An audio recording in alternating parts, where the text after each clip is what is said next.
Hola, cordial saludo. En este video cimentaremos los aspectos básicos para más adelante trabajar las 5 aplicaciones de la derivada. Empezamos con una definición. Extremos de una función en un intervalo.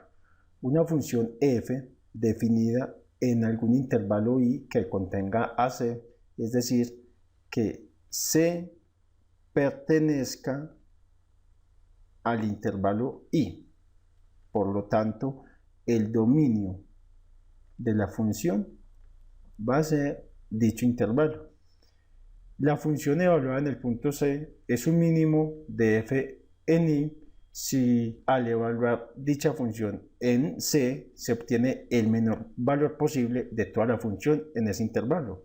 Pero si se evalúa C en esa función, ese punto va a ser un máximo si nos arroja el valor mayor posible para cualquier x que esté en el interior de dicho intervalo. Tengo una función, la he nombrado como f de x.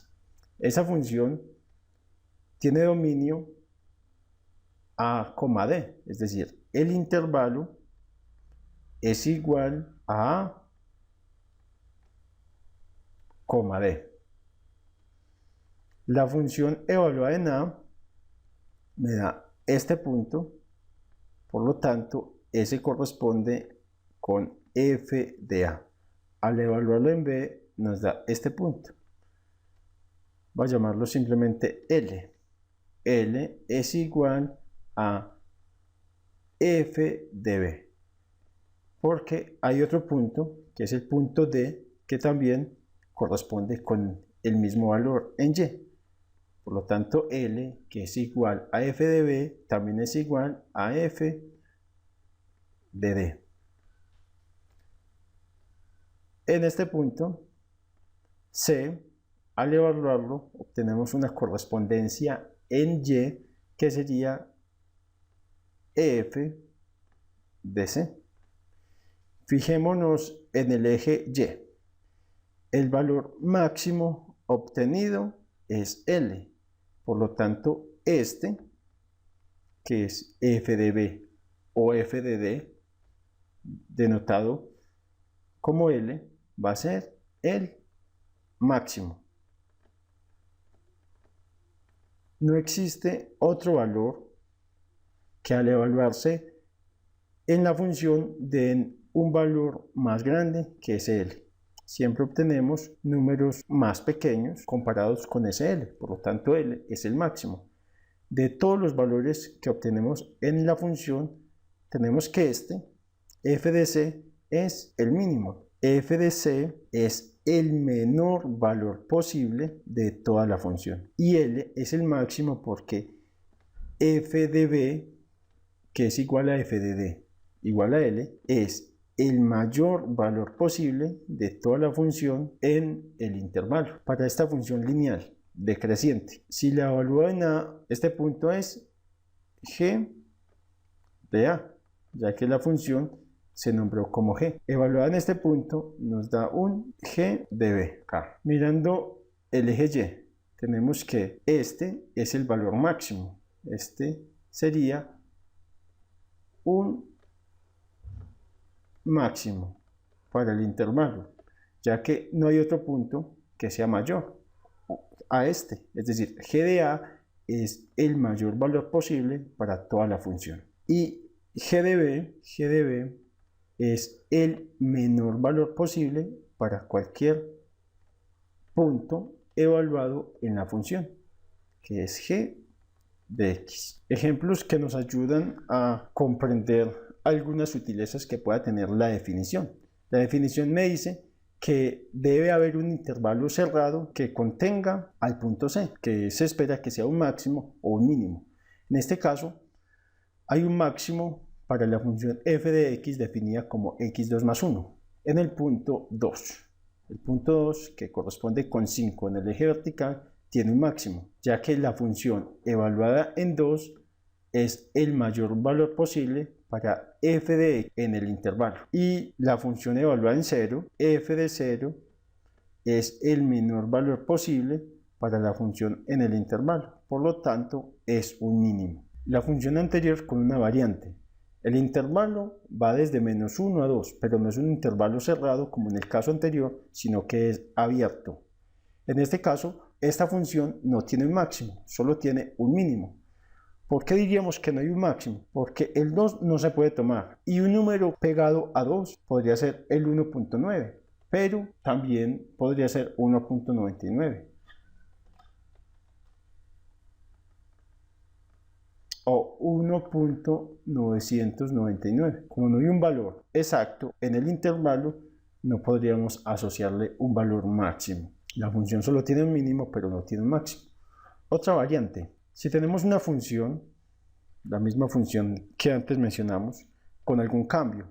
En este caso la función se define como x2 más 1 para cualquier x distinto de 0, es decir, justo en 0 hay un agujero. Pero cuando es exactamente 0, le asignamos el valor de 2, es decir, este punto de acá se ha trasladado para este. Esta función, vista como en el primer caso, como acá, tiene un máximo en 2 y un mínimo en 0, ya no va a ser así. Esta función va a tener un máximo en 2, pero en 0 no va a haber un mínimo ya que hay un agujero. No es un mínimo para la función, a pesar de ser un intervalo cerrado que contiene el punto 0, pero 0 no genera una continuidad para la función. Un teorema que complementa lo mencionado anteriormente. El teorema me dice que hay una función que sea continua en el intervalo a, b, un intervalo cerrado. Entonces, f tiene tanto un máximo como un mínimo. Podríamos encontrar un mínimo y un máximo en el interior de ese intervalo. Dos ejemplos. Una función constante definida desde a hasta b. Si evalúo la función en a, obtengo un punto en y que voy a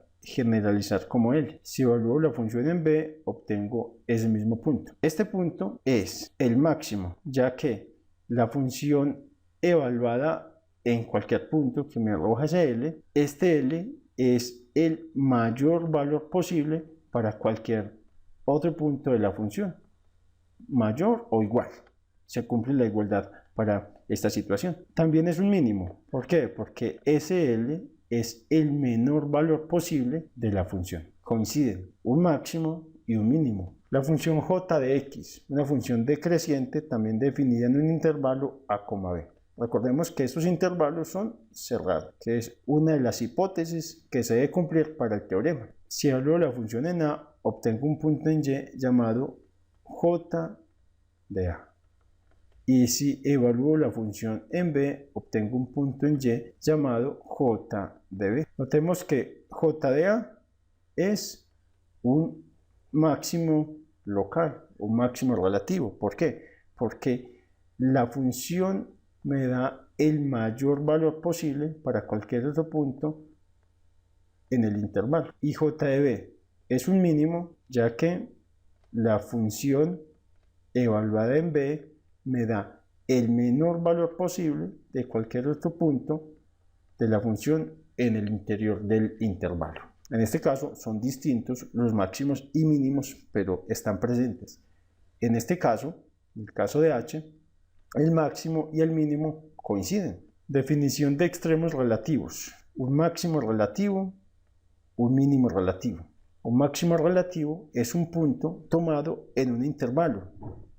Este intervalo debe ser abierto. Igualmente un mínimo relativo. Voy a explicar esta definición que es un poco larga a partir de un ejemplo. Tenemos una función no necesariamente definida en un intervalo. Podría estar definida entre -2 y 4, por ejemplo, pero vamos a tomarla general. Es una función cuyo dominio son todos los números, todos los reales. Esta función mantiene su tendencia, es creciente a la derecha y decreciente a la izquierda. Miremos, se presume que en el punto 0 hay un máximo. Para corroborarlo, lo que hacemos es tomar un intervalo abierto que contenga al punto que considero que es un máximo y evalúo la función en ese punto. Si se evalúa la función en el punto 0, es decir, f de 0, notamos que vamos a obtener el mayor valor posible de cualquier punto de la función en un intervalo pequeño que contenga al punto como lo indicamos anteriormente. Este va a ser un máximo local. En este otro punto vemos que debe ser un mínimo local, pero ¿cómo lo sabemos? Tomamos un intervalo abierto que contenga el punto 2. En 2, en x igual a 2, hay un mínimo, porque al tomar este intervalo nos damos cuenta de que la función evaluada en 2 es el menor valor posible para cualquier otro valor, otro punto en ese intervalo. Este va a ser un mínimo local o un mínimo relativo. Definición de número o punto crítico. Hay dos situaciones que generan puntos críticos. Si la función ya derivada, evaluada en un punto C, me da 0, resulta que C va a ser un punto crítico. Y si la función derivada, evaluada en el punto C no existe, también C va a ser un punto crítico. Miremos algunos ejemplos. Tomemos la función f de x igual a valor absoluto de x. La derivada de esta función es x sobre valor absoluto de x. Tomemos x igual a 0, que es el número al cual el teorema hace referencia como c. Si evaluamos la función derivada en 0, quedaría 0 sobre valor absoluto de 0, que esto no existe porque no se puede dividir un número por 0. Por lo tanto, para f de x igual al valor absoluto de x igual a 0 es un punto crítico. Tomemos otra función, f de x igual a x a la 2 menos 4x más 4, una función cuadrática. Y voy a tomar un x igual a 2, que corresponde con el c en el teorema. La derivada de esta función, la derivada es igual a 2x menos 4. 2 por 1, 2. Le bajo un exponente a la x, menos 4 por 1 da 4, x a la 0, que es 1, y 4 por 1 sigue dando 4. Si evalúo la función derivada en el punto 2, obtengo 2 por 2 menos 4. 2 por 2 es 4, menos 4 resulta en 0. Quiere decir que la función derivada evaluada en 2 es igual a 0. Por lo tanto, cumpliendo la condición del teorema, sería un punto crítico. Otro teorema. Si f tiene un mínimo relativo o máximo relativo en x igual a c, entonces c es punto crítico. Resumiendo, este teorema me dice que si un punto es mínimo relativo local o máximo local, entonces en ese punto se genera un punto crítico. Miremos los dos casos. En este punto, evidentemente, hay un máximo local. Quiere decir que en x igual a c se tiene un punto crítico. Para esta otra función tenemos que en x igual a c también hay un máximo local, por lo tanto en x igual a c hay un punto crítico. En el primer caso, la función derivada evaluada en c no existe, y en el segundo caso la función derivada evaluada en c es igual a 0, porque acá no existe la derivada desde un punto de vista geométrico. Si tratamos de trazar una recta tangente a este punto, podríamos tener infinitas opciones. Esa sería una, esta otra, y así sucesivamente. Por eso la función derivada evaluada en c no existe. Si pensamos en la derivada como la pendiente de la recta tangente, tendríamos infinitas rectas tangentes en un punto. Pero en esta función, en el punto x igual a c, solo hay una recta tangente, cuya pendiente, la pendiente de esa recta es 0, que es su derivada. Ejemplos que complementan lo anterior. Máximo relativo en el punto 3,2. Quiere decir que en x igual a 3 hay un punto crítico. En este caso, en x igual a 0 hay un mínimo. Por lo tanto, ese va a ser un punto crítico. Para la función seno de x, tenemos que en el punto x igual a pi medios hay un máximo relativo que sería un punto crítico, y en x igual a 3 pi medios hay un mínimo relativo, o sea que ese sería el punto crítico. Un ejemplo general. En el texto cálculo de una variable de Larson y Edwards se proponen unos pasos para determinar extremos de una función que sea continua en un intervalo cerrado a, b. Sugiere que primero se encuentren los puntos críticos de la función en el intervalo a, b. Ya sabemos que los puntos críticos se pueden calcular encontrando aquellos valores la función derivada sea 0 o la función derivada no exista. Para poderlo hacer necesitamos derivar la función. Mi función es g de x igual a x a la 4 menos 4x a la 2. Su derivada, g' de x, va a ser igual a 4 por 1, 4x, bajamos una unidad el exponente, que haría x a la 3 menos 4 por 2, 8x a la 1.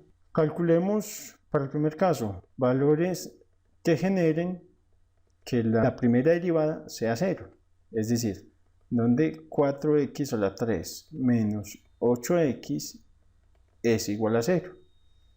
Sacamos un factor común 4x, 4 por 1 da 4, x por x a la 2 da x a la 3, menos 4 por 2, 8, ya tengo el x, quedaría ahí, igual a 0. Tenemos un producto que es igual a 0. Cada uno de los miembros del producto pueden ser igual a 0. Quiere decir que 4x podría ser igual a 0 o que x a la 2 menos 2 igual a 0. En el primer caso, el 4 que está multiplicando pasa a dividir y quedaría que x es igual a 0 sobre 4, que es 0. En el segundo caso, el menos 2 va a sumar, que haría que x a la 2 es igual a 2 positivo. Para quitar el cuadrado, sacamos raíz cuadrada a ambos lados, que haría que x es igual a... Como vamos a sacar una raíz cuadrada, hay dos opciones. Puede ser positiva o negativa, más o menos raíz de 2. Dado que un número bien sea positivo o negativo, si se eleva al cuadrado, da positivo. Más raíz de 2 al cuadrado da 2 y menos raíz de 2 al cuadrado también da 2. Hay dos puntos que sería x igual a menos raíz de 2 y x igual a raíz de 2 positivo. En total tenemos tres puntos críticos, x igual a 0, x igual a menos raíz de 2 y x igual a raíz de 2. Ya hicimos el primer paso. Se encuentran los puntos críticos de la función. Tenemos tres puntos críticos, en 0, en menos raíz de 2 y en raíz de 2. Se evalúa la función en cada punto crítico de A y B. Evaluemos la función. Vamos a evaluar la función en los extremos del intervalo. O sea, vamos a evaluar la función que es f de x igual a, la función es x4 menos 4x2. Evaluemos la función en cada punto crítico. Podríamos evaluarla en menos raíz de 2. Se obtiene menos raíz de 2 al cuadrado, da 4 positivo. Menos raíz de 2 al cuadrado, da 2. Y 2 por 4 da 8. Esto es igual a menos 4. Al evaluar la función en 0, nos daría 0. 0 en ambos casos, y 0 menos 0 da 0. Y si evaluamos la función en raíz de 2 positivo, obtenemos el mismo resultado que menos raíz de 2. Raíz de 2 positivo al cuadrado da 4. Menos raíz de 2 al cuadrado da 2, y 2 por 4 da 8. Y 4 menos 8 da menos 4. Ya lo hicimos. Se evalúa f en cada punto extremo de A, B.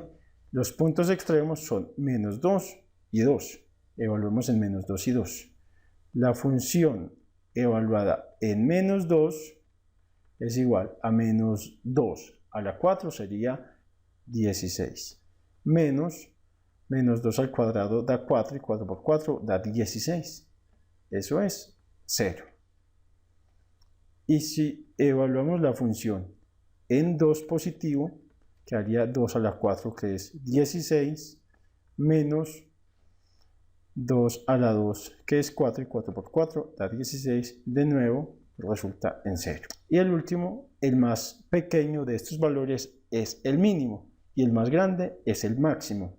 De todos estos valores, en menos raíz de 2 queda menos 4, en 0 queda 0, en raíz de 2 queda menos 4, en menos 2 queda 0 y en 2 queda 0. Tenemos que el máximo valor sería 0. Por lo tanto, y igual a 0 es el máximo. Y menos 4, y igual a menos 4 es el mínimo. Esos son absolutos. Ahora, los locales. Para eso nos ayudamos de la gráfica. En este punto hay un máximo local. En este punto hay un mínimo local. Y en este punto hay otro mínimo local. Como la función va desde menos 2 hasta 2, este punto sería un máximo local, ya que esto en teoría no existiría para el intervalo dado, y este también sería un máximo local. Esto sería todo por el video. Muchas gracias por su atención.